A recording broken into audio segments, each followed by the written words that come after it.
Bonjour tous frères et sœurs. À partir de ce matin, nous allons étudier le témoignage de Jean.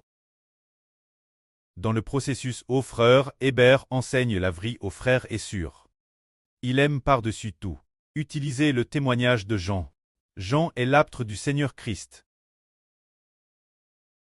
La Bible dit que Jean est l'apôtre que le Seigneur aimait. C'est peut-être l'apôtre le plus aime. Oh, que le Seigneur aille, il emmène Jean avec lui. Il emmenait souvent Jean, Pierre et Jacques. Oh ah, c'est de dire pour les choses importantes. Jean n'a jamais quitté le CT du Seigneur. Et le Seigneur Jésus-Christ aimait en effet profondément Jean. Personne n'a pu être témoin oculaire de l'Apocalypse. Mais Jean par la grâce accorde par le Seigneur Jésus-Christ a eu le privilège de lire l'Apocalypse, témoignant de ses propres yeux des choses qui doivent arriver. Alors, cet apôtre a aussi été témoin du sacrifice du Seigneur Christ, témoin de la résurrection du Seigneur d'entre les morts. Et madame, alors que le Seigneur était sur le point de se sacrifier, il a confié sa Mère Marie l'apôtre Jean. On voit quel point le Seigneur aimait l'apôtre Jean. Et dans le témoignage de Jean de la Bible, écrit par l'apôtre Jean, le contenu de ce qu'il dit, le contenu raconte, nous donne la vie en le lisant. Lire ne signifie pas obtenir la vie du livre du témoignage de Jean. Mais après l'avoir lu, cela fera naître en nous la foi dans le salut du Seigneur Jésus-Christ, faisant naître un cœur qui croit au Seigneur Christ. Ainsi, la vie nous parviendra de la part du Seigneur.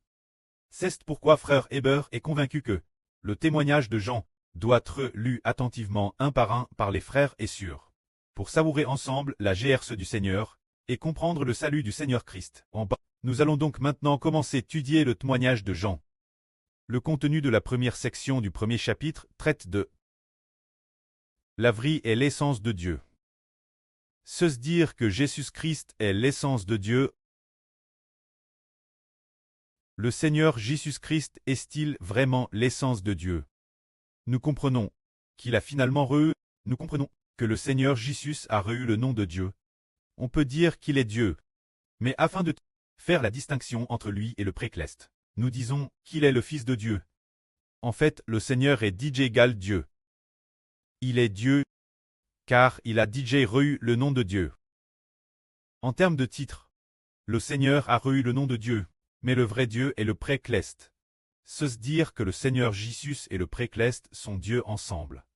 Mais le véritable, l'essence, madame du vrai Dieu, est le précleste Jéhovah. Mais le précleste Jéhovah adonne l'office de Dieu, et toute l'autorité de Dieu au Seigneur. Regardons ce Seigneur Jésus. Celui qui a pris l'apparence d'un homme, celui dont l'apparence est peut-être identique celle d'un homme ordinaire. Il était au commencement avec Dieu. Et toutes choses ont été créées par Dieu travers lui. Pour le dire plus directement, c'est que toutes choses ont été faites par celui-ci. Se dire créées par Jésus car seulement la volonté de la création. Le plan de la création ne vient pas de lui. Le plan de créer toutes choses vient de Dieu, ce qu'il faut créer. C'est Dieu qui décide de tout ce qui est créé, mais c'est Jésus-Christ qui a créé toutes choses de ses propres mains. Nous nous demandons, en qui croyons-nous exactement? Quand frère Hébert a été interrogé par la police, il a te dit, en quoi crois-tu? Quelle dénomination appartiens-tu?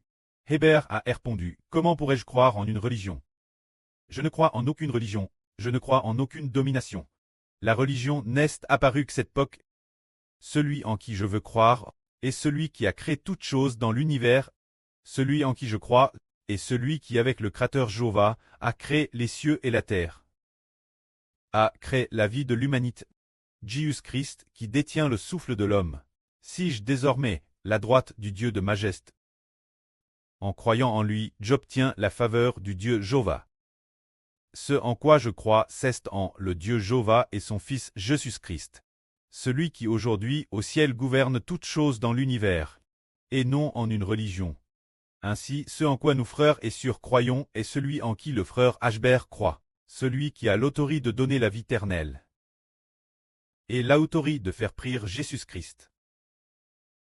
Que la gloire revienne au Preux et au Seigneur. Amen.